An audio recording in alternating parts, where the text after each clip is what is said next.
Γιαννάκη Ομήρου συναντήθηκε ο πρόεδρος της Βουλής Δημήτρης Σιούφας. Ο κύριος Σιούφας ενημερώθηκε για την πορεία των διαπραγματεύσεων του Κυπριακού αλλά και για τα σημεία της τουρκικής αδιαλλαξίας.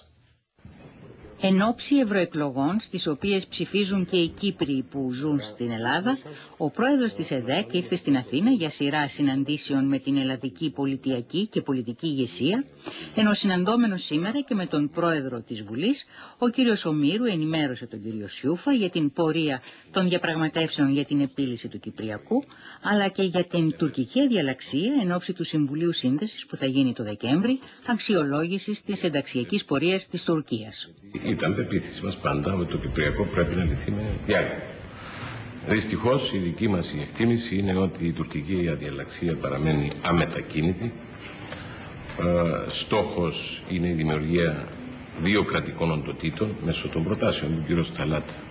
Κατέθεσε στην Τράπεζα των Διαπραγματεύσεων με μια χαλαρή σύνδεση μεταξύ τους στα πλαίσια μιας χαλαρής συνομοσπονδίας, διατήρηση των αναχρονιστικών συνθήκων εγκυήσεως και βεβαίως εκτεταμένες αποκλίσεις από το κοινοτικό κεκτημένο, που σημαίνει μόνιμες παραβιάσεις ανθρωπίνων δικαιωμάτων και ελευθεριών.